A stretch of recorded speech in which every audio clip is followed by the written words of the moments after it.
बिस्मिल्लाहिर्रहमानिर्रहीम। अस्सलाम वालेकुम स्टूडेंट्स। आज के इस लेक्चर में हम एक्सरसाइज 4.3 के क्वेश्चन नंबर 6 को हल करेंगे।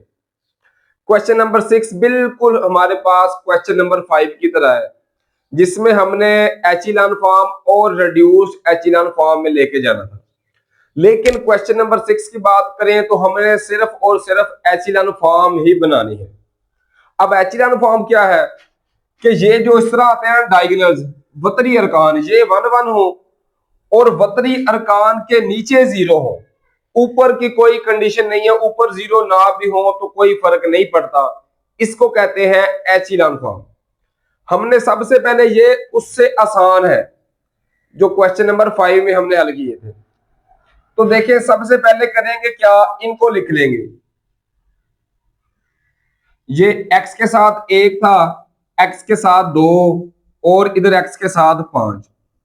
फिर y वाले 4 था y के साथ, तो y के साथ 1 था, तो इधर y के साथ हमारे पास 2 था। z की बात करें तो इधर -2 आ गया, फिर 5 आ गया और इस तरह ये 8 आ गया। अब क्या करेंगे, निस्बत डालकर जो इक्वेशन के दूसरी साइड पे है उनको लिख लेंगे। तो क्या आएगा, 0 0 0। अब क्या करना है, ये 1 है, इसके नीचे स्टूडेंट्स हमने 0 0 बनाना है।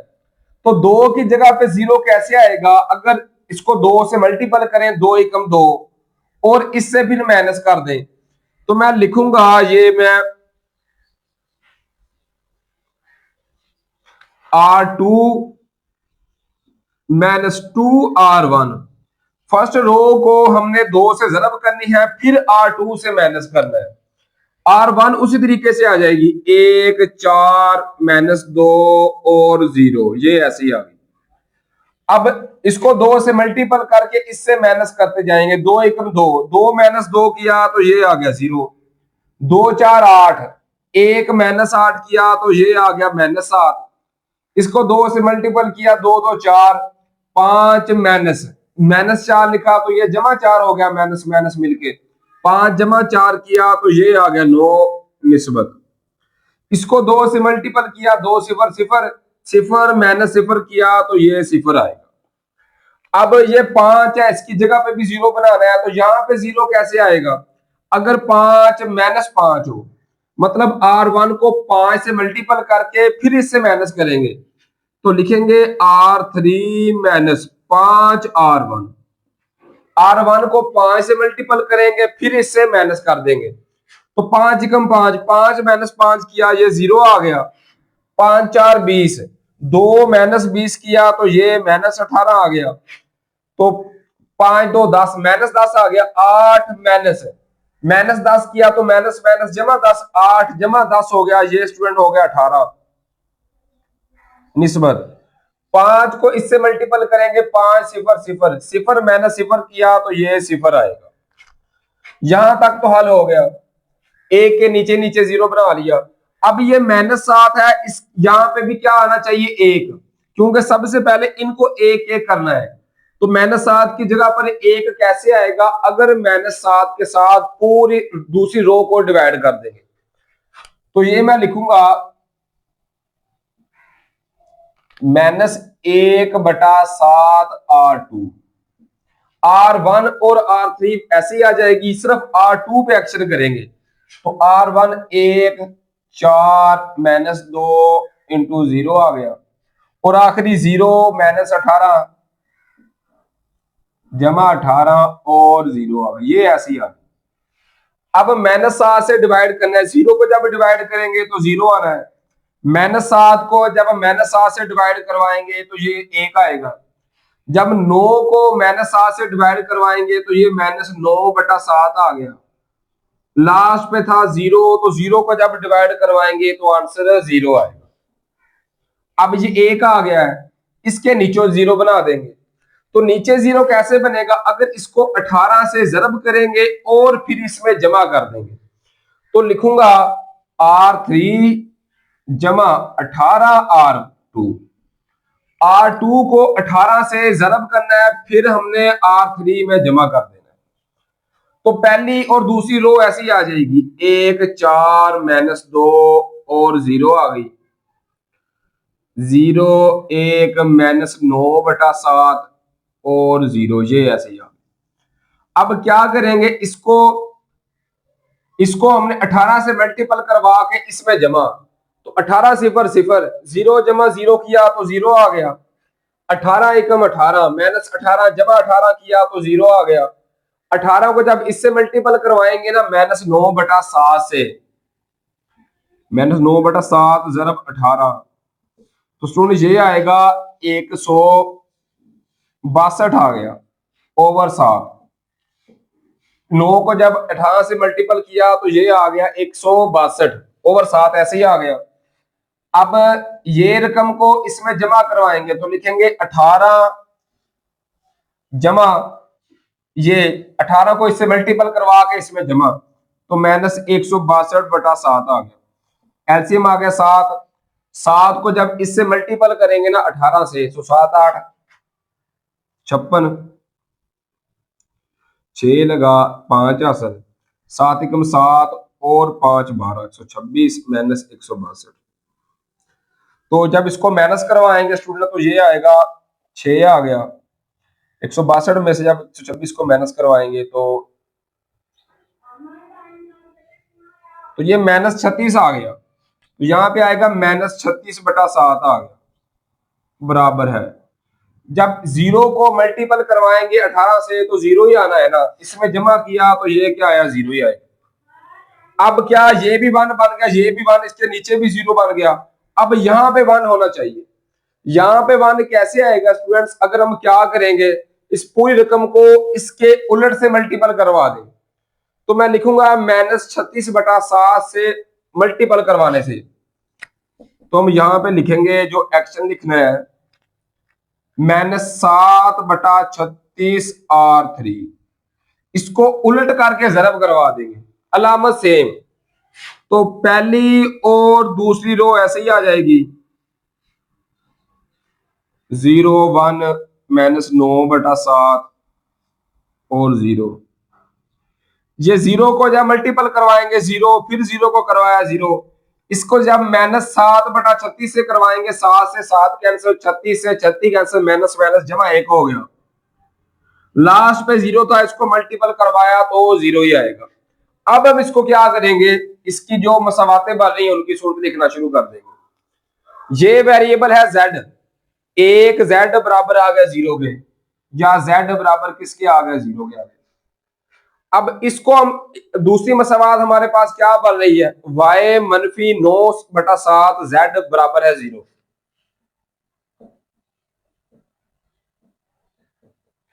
क्योंकि ये y वाली वैल्यू है, ये z वाली, इसके साथ z आएगा, इसके साथ y, तो एक आएगा y -9/7 z बराबर है 0 के। अब z की वैल्यू क्या है, ये 0, तो इसमें हम पुट कर देंगे, तो y -9/7 z की जगह पर 0 बराबर है 0, तो ये जब 0 से मल्टीपल होगा तो 0 आएगा ना, तो y बराबर किसके आ गया, y भी 0 के बराबर आ गया।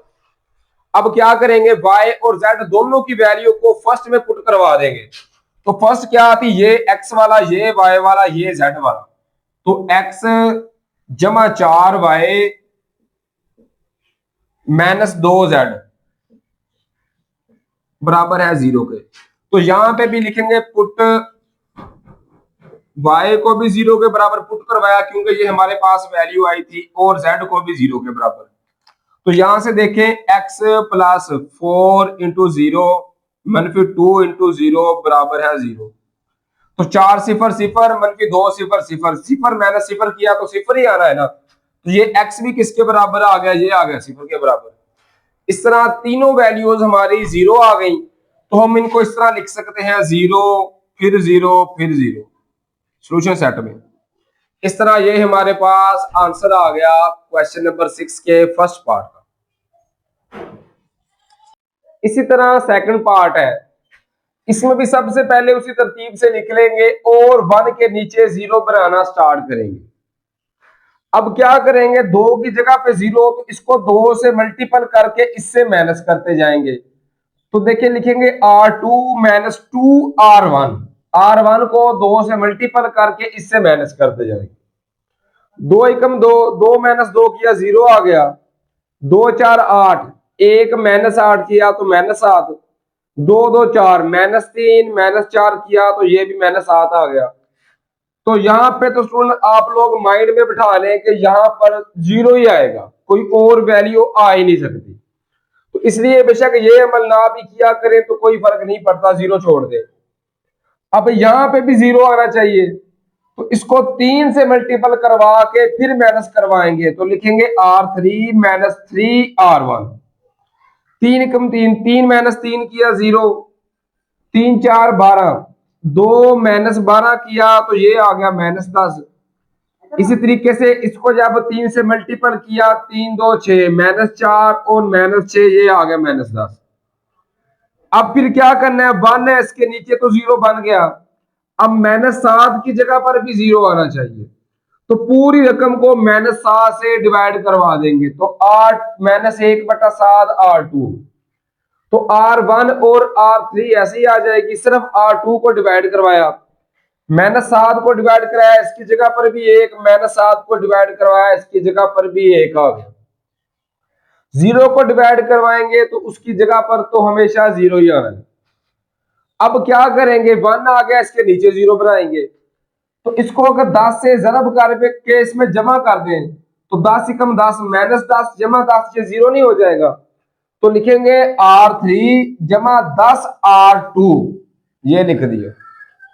तो ये इसको जब 10 से जरब करवाएंगे, 10 सिफर सिफर सिफर जमा सिफर किया तो सिफर आ गया, इसको जब 10 से जरब करवाया, 10 एकम 10 माइनस 10 जमा 10 जीरो आ गया, इसको भी जब 10 से जरब करवाया, 10 एकम 10 माइनस 10 जमा 10 की जगह पे भी जीरो, और यहां पर तो जीरो आखिर पे आना ही आना है।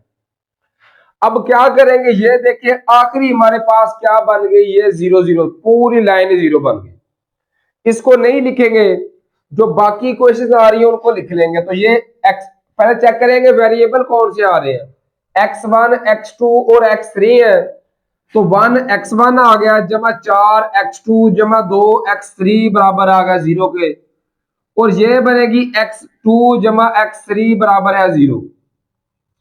जब भी हमारे पास तीन वेरिएबल हो तो स्टूडेंट्स उनकी तीन मसावातें बनना जरूरी है, लेकिन यहां पर तो दो आ रही है, तो यहां पे जो तीसरी मसावात नहीं ना बन रही, तो क्या करेंगे, किसी एक नंबर को हम t के बराबर लेट करके इसको आगे हल करेंगे। तो थर्ड में हम सब लेट करेंगे x3 को t के बराबर। जब भी हमारे पास दो इक्वेशन आएंगी, जो आखिरी क्वेश्चन है थर्ड पार्ट इसका, उसमें भी इसी तरीके से कि आखिरी इक्वेशन नहीं आ रही तो वहां पर भी x3 को हम लेट करेंगे या पुट करेंगे t के बराबर, तो लिखेंगे पुट x3 बराबर है t। तो जब इसमें पुट किया x2 जमा x3 की जगह पर क्या आ गया, t बराबर है जीरो, जमा t है, ये उस साइड पे जाके माइनस t हो गया, तो ये हमारे पास x2 की वैल्यू आ गई। अब x2 और x3 दोनों की वैल्यू को उठा के हम पहली मसावात में पुट कर देंगे, तो x1 जमा 4, x2 की जगह पर माइनस टी आ गया जमा 2, x3 की जगह पर t आ गया बराबर है जीरो। 4 जब t से जरब होगा 4t plus minus minus, x1 minus 4t जमा 2t ऐसे ही आ गया बराबर है जीरो के। तो माइनस 4 जमा 2 करेंगे तो ये माइनस 2t आ गया, अब माइनस 2t है उस साइड पे जाके जमा 2t, तो इस तरह ये हमारे पास x2 की वैल्यू आ गई, ये हमारे पास x1 की आ गई, और ये हमारे पास x3 हमने पुट किया। सारी क्वेश्चंस हमारे पास तीनों का आंसर आ गया।